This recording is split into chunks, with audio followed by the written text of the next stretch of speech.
Cool. So neutral dissociation is obviously a really important process when you're wanting to understand what is in your plasma.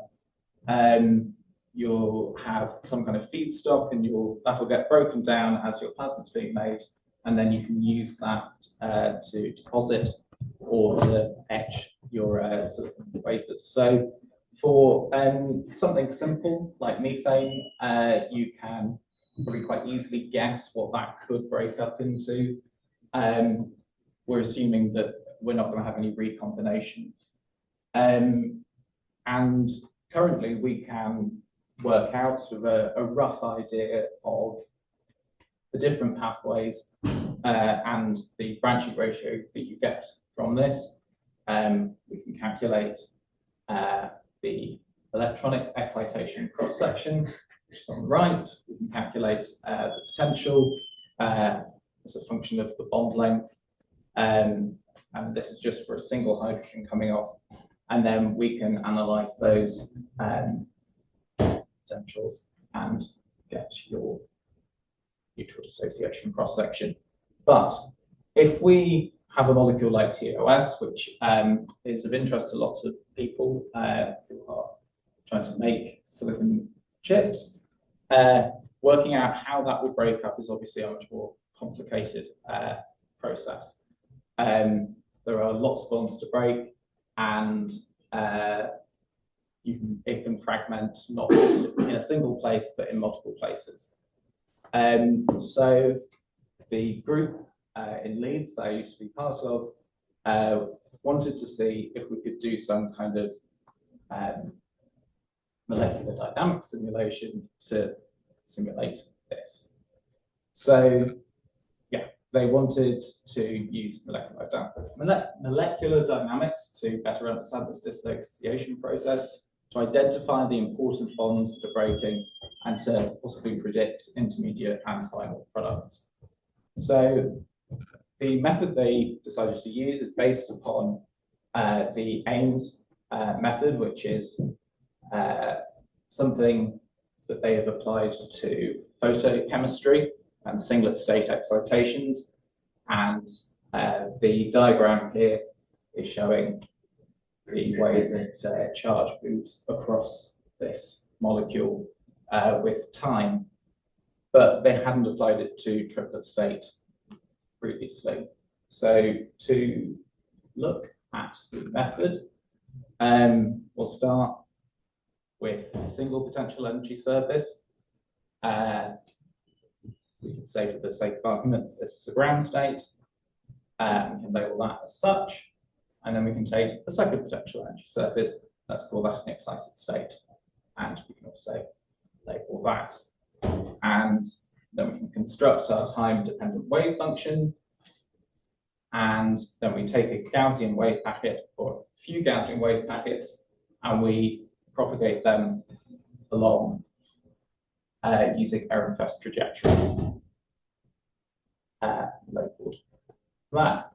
And then the idea of the method is that when you sat somewhere between these two different states, you're not getting a particularly accurate representation of the behavior because it's sat somewhere between them. So you do some cloning and you place, you double the size of your base of your wave function, so some on one state and some on the other.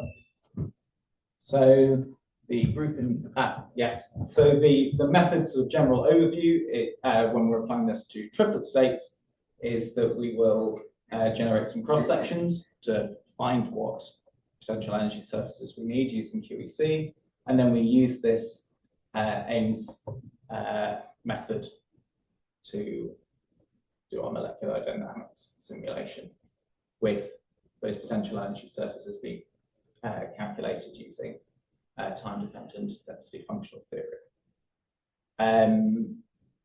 So for this first fluorocarbon, the group in Leeds took these cross sections and they took the two lowest lying triplet states.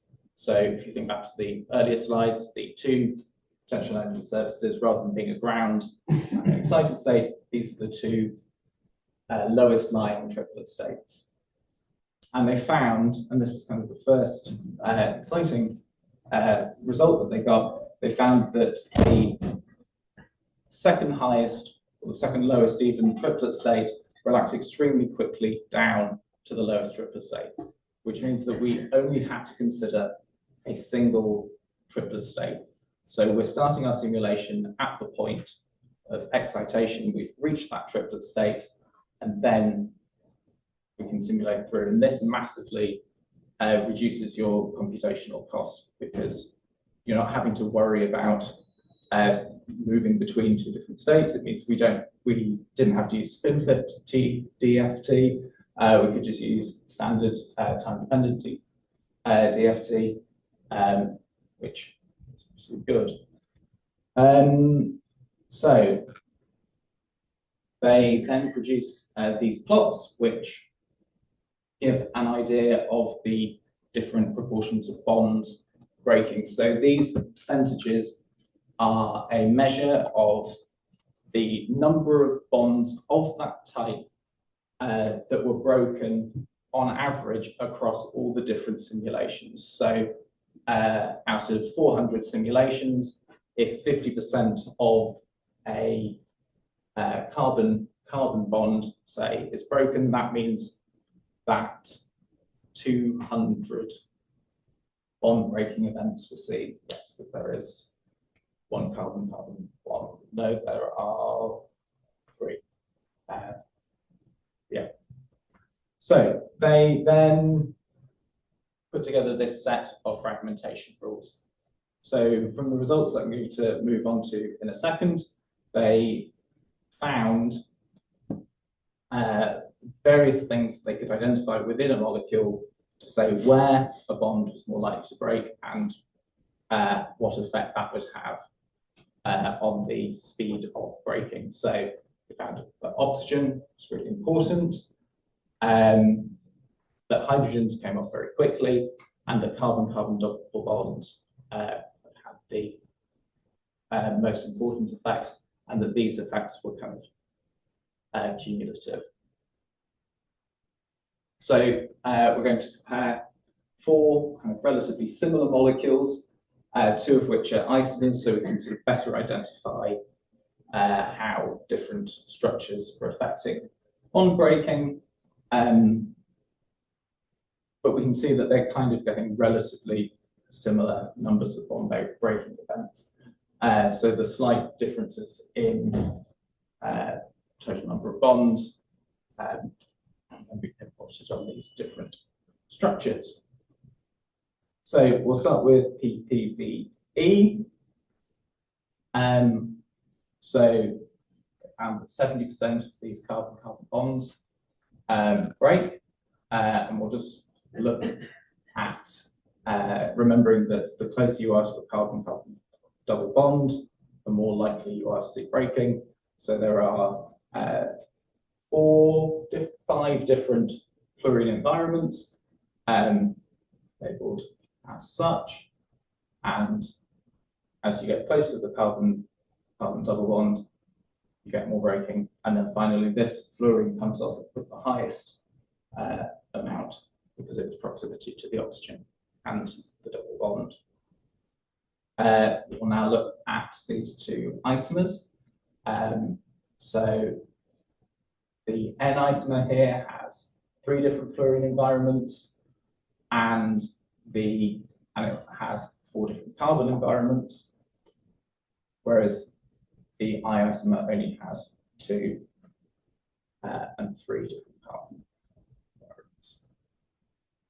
So you can see here that we get similar-ish levels of fluorines breaking off.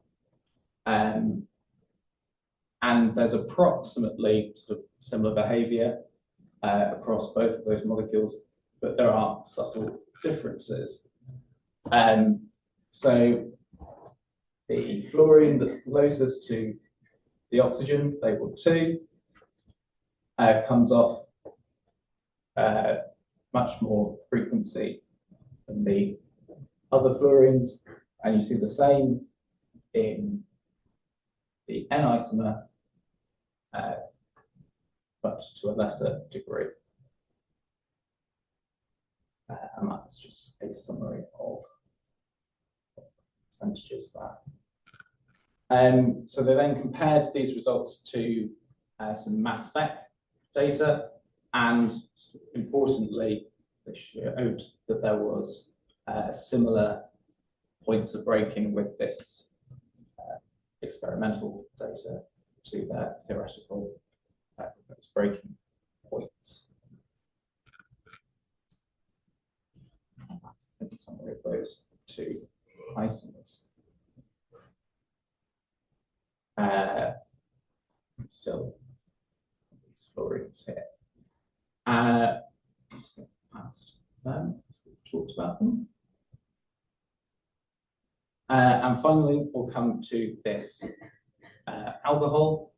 You can see that the hydrogen on the alcohol group comes off extremely quickly, and there is weaker CF bond breaking due to the hydrogen buffer sitting between the oxygen group.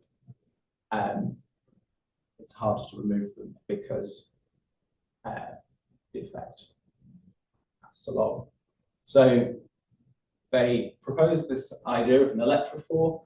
People have done photo excitation stuff. It's sort of an analog to a chromophore, with the idea being that as the electron collides with your molecule, you have a annihilation event in your pi bonding orbital, you have a creation event in your anti-bonding pi orbital, and then with that electron density now moved up, that could be spread out across the adjacent bonds. Hence why you see greater breaking near to those carbon-carbon double bonds. So this has been applied this to TOS. Again, we generated these cross sections using QEC, and just summing them together to kind of hammer home the point that we can use this triplet state. It's significantly larger than the singlet state, and we see again a similar pattern that the hydrogens come off, and it's the internal hydrogens that come off faster and at a greater rate than the external hydrogens or terminal hydrogens, because they are closer to the oxygens. And we see the oxygen-silicon bonds breaking with the highest percentage. That's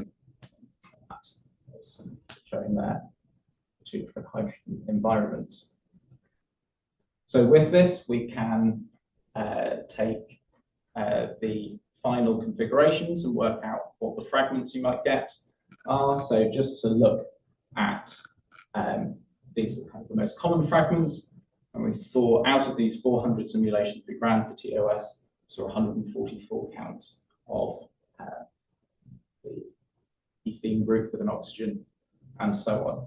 This is kind of quite preliminary stuff. The method has moved on a little bit since then, and hopefully we can get sort of more accurate, more useful reads on the final fragments that we can then feed back into doing branching ratios for your neutral dissociation cross sections.